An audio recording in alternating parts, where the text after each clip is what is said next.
right, good morning and welcome back to Gun Bunny Customs. And today I want to do a video on how I explain how I go over paint selection when it comes to starting a custom, whether it's a custom vehicle or a custom figure, or even if I'm just doing an art project in my day job. I want to go over how my brain works and processes it and figures out what colors I'm going to use. Now, recently I've done a couple of shows, one with Legend Series with Tony, shout out to Tony, and then A Punk with Toys with Lawrence, shout out to those two gentlemen. And some of the questions they asked were how I pick my paints, how I pick my color schemes and stuff like that. So I'm going to go over the process with this figure that I'm going to start working on as kind of like a little side project. Because sometimes when you're working on your customs or whatever it is that you're working on in life, you can get bogged down on whatever it is you have. So like, I'm kind of stuck on that shark, figuring out the weapons. I'm stuck on the slugger, figuring out how to connect everything in the back. And I don't have a lot of inspiration at the moment to work on the Techno Viper Stinger, even though I've gotten quite a bit done and I have a video that I need to edit and put out on that series. Sometimes if you do a smaller project in the interim, it'll kind of get the creative juices going again. And so I thought, since I'm going to do this Cobra drill instructor, that I could kind of knock out two birds with one stone, going over how I do the figure and going over how I pick the paints, and then that'll kind of get creativity flowing again, and hopefully we knock out some of those bigger customs and get that all done. Okay, so the other day when I was working on the Techno Viper Stinger, I had this campaign cover, this extra Sergeant Slaughter campaign cover on my desk, and I just kind of jokingly put it on this body that I had. Now, it didn't have these arms and these boots. It had the correlating black arms, and it had the gray officer boots from this Python Patrol body on these Major Blood legs from when I did my Major Blood Python Patrol custom. But I liked the way it looked, and I was surprised that it fit, and I thought, man, that would be really cool if I did a Cobra drill instructor to kind of back up Big Boa, and that, it'd be something cool, another little, use this body for something good, because it was just sitting in the fodder bin. So I started thinking, well, if I'm going to do that, am I going to, have them, like when they were in their camis, or am I going to have them something in more of a dress uniform? And so to me, the most iconic look is obviously the blue pants with the khaki shirt, the deltas, right? The short sleeve shirt, khaki shirt with the blue pants with the red blood stripe, the campaign cover, the drill belt, the Core Fram shoes. It doesn't get any more quintessential Marine Corps drill instructor than that to me. So I wanted to emulate that look, but I also wanted to kind of Cobra-ize it up a little bit, but I kind of wanted to have quite a bit of the styling cues that the Marine Corps drill instructor in that uniform would have. So the other day I was at the hobby store and I picked up 3 colors that I just got just because they looked interesting to me, and I thought that something would look cool in those colors. The first one that I got was, these are all from Vallejo Game Air, so that's pretty much what I use, Game Air, Model Air from Vallejo, because they're already kind of pre-thinned. Well, they're pre-thinned for airbrush, but they're also pre-thinned and easier to brush on. So I recommend using these any line, whether it's Army Painter, because I have Army Painter Air, Speed Air, or whatever theirs is, and it works really good too. Actually, it's right here, Air Color. Okay, they got one right here. So I really liked this color. I thought that'd be awesome for a Cobra vehicle. They had this really cool turquoise that I liked, that I thought would be really good for a Cobra Dreadnought vehicle.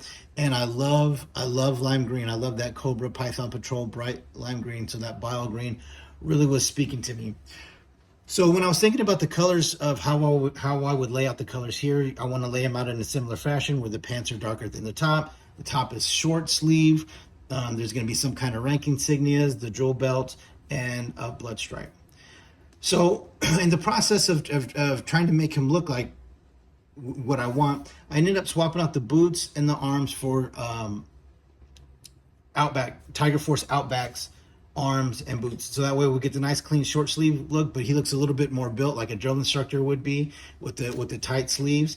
And then we got the boots that are more of like a jungle boot, as opposed to the sort of biker or equestrian looking boots of the Cobra officer. Now, there is the issue of this little gap, but we're going to be fixing that by drilling a hole, drilling this down so he can sit flush, and then we could fill it in with some like that sticky tack shit. So then that way it keeps a clean clean fit. And the other thing is I clipped the top portions off of the Outback's belt, his web belt, because it had that a real kind of quintessential looking web drill instructor web belt with the holes, you know what I mean, with the old deuce gear. And then it had these two pockets on there that I thought looked pretty cool and gave it a slightly different profile, kind of like I said, kind of Cobra-izing it up. So that's what I ended up picking out for the body. These were some leftover Major Blood legs from that Python Patrol and the Python Patrol officer top. Now, like I said, luckily the campaign cover fit the officer face, which I do like. So to me, it came out exactly what I was looking for. And like I said, all we got to do is that.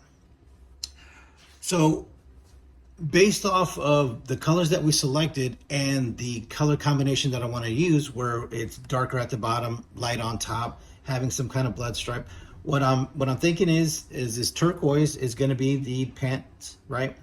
And so there'll be that nice turquoise color, and we'll figure out how we're going to do the knee pads, but I have an idea, and I think it's going to bring it all together and make it look really nice. So I like these for the pants, the turquoise for the pants, because it is the darker color out of the two.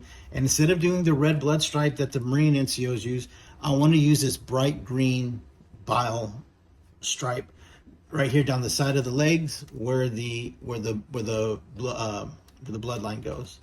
And then that will knock out the pants, and then the top portion is going to be in the blood stripe, the ghost green. We're going to use that for his top. Now, he does have the part of the Cobra torso where he has, this is more of the this is like the infantry torso. So he's got kind of like this ribbing, and then in that ribbing you have like this piping and stuff like that around there. So we're going to be detailing all that up. I don't know exactly how and which colors yet, but it's obviously going to get pulled from these. Now, as far as the knee pads, the drill belt, and the campaign cover goes, with the Marines, the campaign cover is very similar, kind of like a brown olive drab felt. And then you have this, which is, their drill belt, which is usually the olive drab. So because it's Cobra, right, and you have to Cobra-ize it up a bit. And I also want to go with the clashing colors. Like a lot of the Marine Corps uniform colors, especially that one, the colors kind of clash. And that's what makes it so cool, especially when you have, different accessories like the drill belt and the campaign cover. So because it's Cobra, I'm going to make the campaign cover, the drill belt, and the knee pads this dark Cobra blue. And I think that'll kind of help tie everything in with the bright colors, and then you'll have this kind of muted sort of darker blue to kind of level everything out and balance it. Now, when it comes to the Cobra logo, I'm either going to use this bright bile, or I'm going to use this bright Cobra red, because this bright Cobra red is going to look amazing right next to this blue. And so that's how I process it. That's how I go through it. And I'm cool with, I'm going to take these hands off, and I'm going to put bare hands, some Sergeant Slaughter bare hands on there. So then that way he could be doing different things. He could be saluting and all that kind of stuff. So I'm going to be taking these gloves off and putting the bare hands. But that's how I do it. That's how I go over it. I'll look at reference photos. Reference photos, especially when you're doing any kind of paint, is a must. Any kind of custom paint, you need reference photos. And then the other thing you got to do, if you can't see the colors clearly, is to gather the colors that you want to use. Like with these, I know that these are the 5 colors that I want to use. I don't know exactly how they're going to where they're going to go, but I know that they work together, that it's a good solid scheme, and that it's going to come out nice. All I have to do is make sure I put them in the right spots, and that's key. Make sure you put your colors in the right spots, and don't ever put the same color next to itself, unless it's going to be something like a uniform where the pants and the blouse match, the trousers and the blouse match. Other than that, you never really want to put the same color next to each other. You want to have some kind of break. So even if they did match, you would want to make this belt that goes in between a contrasting color, or kind of a color that's one side or to the other of the color of the uniform, just to create that contrast and that differentiation and the delineation. So then that way you can see that he's got the classic V shape in the middle, or whatever it is that you're trying to accentuate. All right, so that's going to be it for today's episode. It's just a quick little episode to kind of go over the selecting paint process and how I go through the process in my head. So thank you for watching. Please like and subscribe, and check out Gun Bunny Customs on Instagram. we'll see you next time.